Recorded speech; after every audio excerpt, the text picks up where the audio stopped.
Siku zote nyota njema huonekana asubuhi kama wahenga walivyosema, bali kuna kivuli kilichotufunika mchana wa jua kali na blanketi tulilojifunika usiku wa baridi. Wakati dunia ilipotugeuka na kutuacha, yeye alibaki pale akiwa dimadari tuliyokimbilia kila tufikapo mwisho wa nguvu. Hakutufundisha kwa maneno, bali kwa ukimya uliojaa amana na macho yaliyosema zaidi ya lugha. Katika bustani ya maisha, yeye alikuwa udongo usioonekana lakini unashikilia mizizi. Alikubali kujaa tope ili maua yetu yachanue vizuri. Wengine waliona tu maua yakipendeza, hawakujua kilicho ndani ya ardhi kinacholoweshwa kwa jasho na machozi ya kimya. Wakati mwingine alikuwa kama ngoma isiyopigwa. Muziki wake ulikuwa katika mapigo ya moyo aliyotufundisha kuyasikiliza. Alitusikiliza kabla hatujasema, alituelewa kabla hatujaelewa. Alitembea kwenye miiba lakini alitutengenezea njia ya maua. Na je, ni wakati gani aliweza kusahau chake? Alikuwa kila wakati, alikuwepo kila mahali, kila muda, kila hali. Hakuhitaji muda kujua lini tutahitaji tumaini.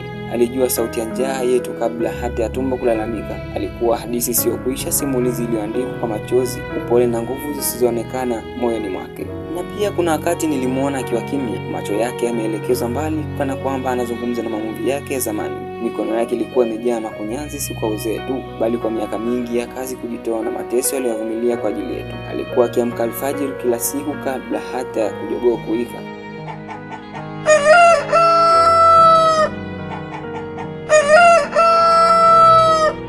Alikuwa akiamka alfajiri kila siku kabla hata jogoo kuwika ili asafishe nyumba ya watu au kuuza mandazi sokoni ili sisi tupate karo ya shule. Hakuwahi kununua gauni jipya kwa miaka mingi, lakini sisi tulienda shule tukiwa wasafi, tumeshika penseli na matumaini yakawa mengi.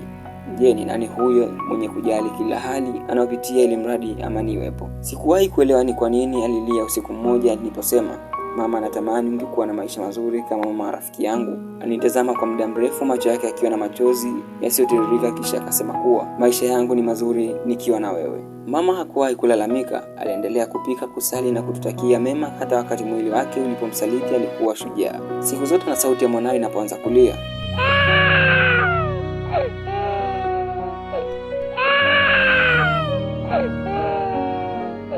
unajua ni shida gani iliyomkuta mpaka analia mwanae? Yote kwa yote, mama ni wa kwanza kupewa kile kinachostahiki kwenye dunia hii, na wahenga wanasema kuwa fimbo ya kwanza hutoka kwa mama. Yaani mama ndio mwalimu bora kwa mtoto.